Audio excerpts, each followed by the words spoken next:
বাংলাদেশের স্বাধীনতার জন্য সর্বকনিষ্ঠ যুদ্ধবন্দীদের একজন তারেক রহমান। মাত্র 4 বছর বয়সে কারাগারে বন্দী হতে হয়েছিল তারেক রহমানকে। তার বাবা মেজর জিয়া দেশকে স্বাধীন করার জন্য চট্টগ্রাম থেকে শুরু করেছিলেন প্রতিরোধ আন্দোলন। সেই অপরাধে মায়ের সাথে তারেক রহমানকে বন্দী করেছিল পাকিস্তানিরা। বয়স 15 না হতেই বাবাকে হারান তিনি। তারেক রহমানের মতো দেশের খুব কম রাজনীতিবিদই এত শারীরিক ও মানসিক নির্যাতনের মধ্য দিয়ে গিয়েছেন। বাবাকে হারিয়ে এতিম হয়েছেন, ভাইকে হারিয়েছেন, মমতাময়ী অসুস্থ মাকে কারারুদ্ধ দেখার দুঃসহ যন্ত্রণায় কাটিয়েছেন বছরের পর বছর।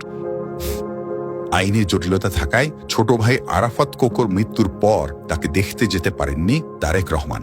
1/11-এর পর যে পরিমাণ অত্যাচার পোহাতে হয়েছে তারেক রহমানকে, তাতে তার জীবন নিয়েই শঙ্কায় পড়তে হয়।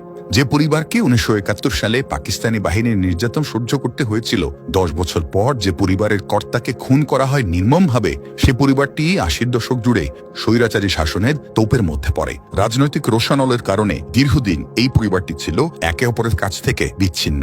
তারেক রহমানের বিরুদ্ধে অনেক কথাই বলা হয়, কিন্তু কখনোই তার জীবনের এই দিকগুলো তুলে ধরা হয় না। সারা জীবন স্রোতের বিপরীতে সাঁতার কেটেছেন তিনি। নাটকীয় সব ঘটনায় তার জীবন পূর্ণ, যেখানে ত্যাগ আর বঞ্চনাই বেশি। আমার সাথে অন্যায় হয়েছে, অবিচার হয়েছে, আমার পরিবারের সাথে হয়েছে, আমার বাবাকে হত্যা করা হয়েছে, আমার মায়ের সাথে অন্যায় করা হয়েছে, আমার ভাই মৃত্যুবরণ করেছে এই অত্যাচারের কারণে। এই সকল অন্যায়ের, অবিচার, অত্যাচারের জবাব দিতে চাই। আমাদের 31 দফা যদি আমরা সফল করতে পারি, তাহলেই জবাব দেওয়া হবে।